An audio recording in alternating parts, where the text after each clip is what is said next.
No episódio 11 da segunda temporada do anime de Jujutsu, Toji Zenin ressurgiu do além e desceu além em geral. Isso aconteceu durante o arco de Shibuya, graças à técnica inata da vovó Gami, que em contato com a restrição celestial do Toji, deixou a técnica fora do controle e fez com que ela virasse um verdadeiro Edo Tensei sem dono. Conhecida como técnica da seção espírita, ela concede a Ogami o poder de contatar os mortos e invocar as informações do corpo e da alma. Ela invoca essas informações e as insere em um corpo hospedeiro vivo, fazendo com que a pessoa já falecida volte inteiramente a essa realidade. Com a técnica, vovó Gami pode invocar só as informações do corpo caso queira utilizar apenas as habilidades físicas da pessoa revivida, mas ela também pode invocar as informações da alma juntamente com as do corpo, e isso faria uma invocação completa, trazendo tanto o corpo quanto a consciência da pessoa morta. No entanto, existem duas condições que a técnica impõe para o usuário poder utilizá-la dessa forma. Nada de graça, meus amigos. A primeira condição é que ela precisa ter o cadáver ou ao menos uma parte do cadáver da pessoa que ela quer invocar. O hospedeiro precisa consumir essa parte para que a técnica entenda de quem será a alma invocada. Isso pode depender da finalidade da invocação também, podendo precisar de partes maiores do cadáver ou até o cadáver completo, para ter um efeito mais duradouro e fortificado na técnica. A segunda condição é que o usuário precisa de um hospedeiro, podendo ser ele próprio ou até outro indivíduo de sua escolha, mas precisa ser uma pessoa viva. No caso da invocação do Toji, vovó Gami utiliza essa técnica através do corpo do seu próprio neto. A vovó tomou muito cuidado para não invocar a consciência do Toji junto, já que ela sabia que isso seria um problemaço. Mas ela se caga todinha quando percebe que mesmo tomando todo aquele cuidado, Toji assume a consciência e rouba o controle do corpo do seu neto. Algo que nunca antes possível aconteceu. Um corpo venceu uma alma. O corpo de Toji conseguiu sobrepor a alma do neto da Ogami, criando uma ruptura única na técnica. Toji, por sua vez, abençoado com a restrição celestial congênita, portador de habilidades físicas sobre-humanas e dono de uma força de vontade monstruosa. Assim que assume o controle do hospedeiro e rompe a técnica da seção espírita, ele vai com sangue nos olhos pra cima da vovó Gami. Acabou mandando essa velha de arrasta como resultado. E de quebra, ainda surrou o hino igual boneco de pano largado no lixo. Esse rompimento da técnica pode ser explicado porque em Jujutsu existe uma teoria que o corpo também faz parte da sua alma, formando um só como um todo. O que nos dá a entender que existe uma conexão espiritual invisível entre corpo, mente e alma. E durante o arco de Shibuya, isso foi constantemente sugerido como verdade. Um exemplo disso acontece no episódio 10 da segunda temporada do anime, quando Satoru Gojo está prestes a ser selado pelo Kenjaku no corpo do Suguru Geto. Em uma conversa profunda e até emocionante que os dois acabam tendo antes do selamento, Gojo acaba percebendo que não se tratava do Geto, mas sim de alguém controlando seu corpo. Mesmo assim, ele pergunta diretamente pro Geto: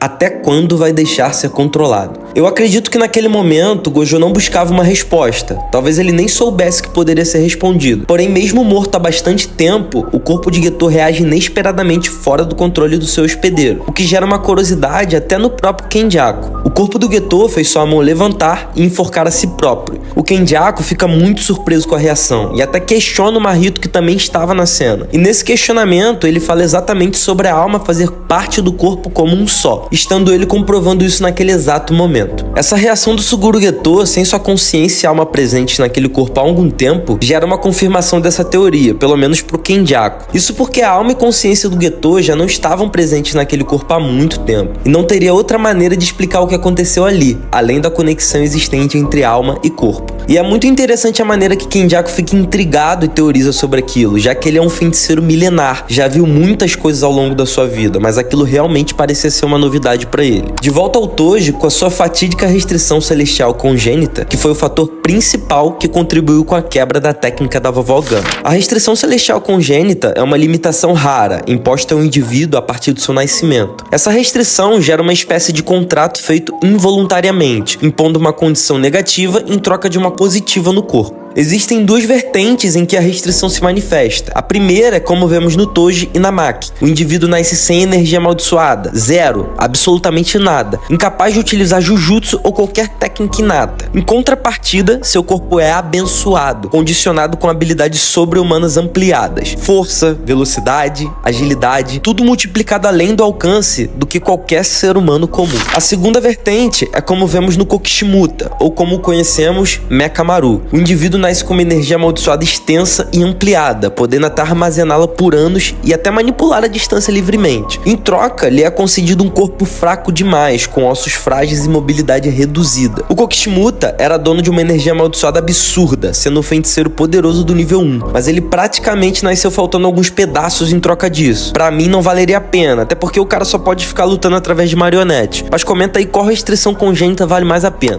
De volta ao episódio, vimos que mesmo a velha tomando cuidado para não invocar a consciência de Toji, somente a força do seu corpo já foi suficiente para a técnica fugir do controle. O corpo de Toji sobrepôs a alma do neto da Ogami. Como sua alma não possuía energia amaldiçoada por conta de sua restrição, o corpo de Toji não a consumiu. Portanto, o marco onde a técnica da sessão espírita sinaliza seu fim nunca existiu. Esse conjunto de circunstâncias irregulares fez com que a técnica perdesse o controle. Não existia mais motivo para a técnica terminar. O que determinava seu funcionamento agora era apenas a vontade de Toji. E ele acabou virando morto-vivo, movido pelo seu instinto de matar. Depois de mandar a bruxa velha de arrasta e dar um sacode no saco de batata, Toji dá de cara com o Naobito e o pessoal. Isso quando ele invade o domínio do Dagon do nada, graças à brecha que o Megumi fez pra galera meter o pé dali pra se salvar. Quando Toji pula pra dentro do domínio, Naobito logo identifica quem era ali e fica de cara no chão. Megumi e o resto do pessoal ficam se perguntando o que estava rolando. Até o Dagon fica confuso sobre o que eles estavam tentando fazer, achando que o plano deles era trazer reforço e não fugir do domínio. Mas Toji logo rouba a arma da Maki à força e sai igual uma bala atrás do Dagon. Dagon até tentou atacar, mas tomou uma baita surra. A velocidade de Toji foi surreal. Toji derrotou ele como se fosse uma maldição de nível 1 qualquer. E olha que a galera tava com dificuldade danada sequer de dar um dano nele, hein? E quando tudo acabou, o domínio se quebra e Toji volta sua atenção pro Megumi, que mal sabia ele que era seu próprio filho. Toji chuta Megumi pra outro lugar do nada, e ali começa a luta dos dois. No início, Megumi até consegue dar uma segurada na luta, e ele acaba criando uma boa estratégia com seus Shikigamis coelhos, o que deu um tempo pro Megumi fugir e pensar, mas mesmo assim, Toji domina a luta com sua velocidade e agilidade impressionante, fora o seu sentido aguçado, que não deixava o Megumi se esconder por nada. Megumi logo fica sem saída, usando seus Shikigamis apenas para atrasar e desviar de alguns ataques, mas dá pra ver que ele já tá na mola ali. Mas quando o Megumi tenta atacar o Toji, com a espada que ele costumava usar, Toji retoma a consciência olhando pra espada. Intrigado, pergunta seu nome pro próprio Megumi. E a resposta do Megumi acaba revelando que Toji estava lutando contra seu próprio filho. E seu sobrenome Fushiguro mostrou a ele que Satoru Gojo cumpriu seu último pedido antes de sua morte, já que seu único desejo era que seu filho Megumi não fosse vendido pro clã Zenin. E quando Toji ouviu seu sobrenome, ele ficou tranquilão da vida, decidiu que não queria guerra com mais ninguém e meteu o pé pro além de novo. Ele enfiou a arma que havia roubado da Maki no próprio crânio, bem na frente do Megumi. E o Megumi, como sempre, continuou sem entender nada. Ele nem mesmo sabe que o Toji seria seu falecido pai. E assim, em apenas um episódio, tivemos o vislumbre da monstruosidade que é o Toji Zenin. O ser amaldiçoado com uma bênção. Ele praticamente hackeou o Edo Tensei da velha, desceu além e mandou de arrasta quem merecia, humilhou uma maldição especial como se fosse um mosquito, lutou contra seu próprio filho igual um cachorro louco, e no final ainda vai de arrasta porque ele simplesmente quer. E essa cena final que mostra o alívio de Toji ao saber que seu filho não era do clã Zenin foi espetacular. Ele sabia que o clã Zenin só tinha vacilão. É certo que vimos as habilidades do Toji lutando contra o honrado Satoru Gojo em alguns episódios atrás, mas o seu retorno foi importante para percebermos o quanto ele é forte mesmo diante das maldições que surgiram atualmente, seguindo o fato de que as maldições ficam mais poderosas com o passar do tempo. Bom, se gostou do conteúdo, curte aí e se inscreve para dar aquela moral pro canal. Comenta caso você queira que eu analise algum outro episódio. Muito obrigado, até a próxima, falou!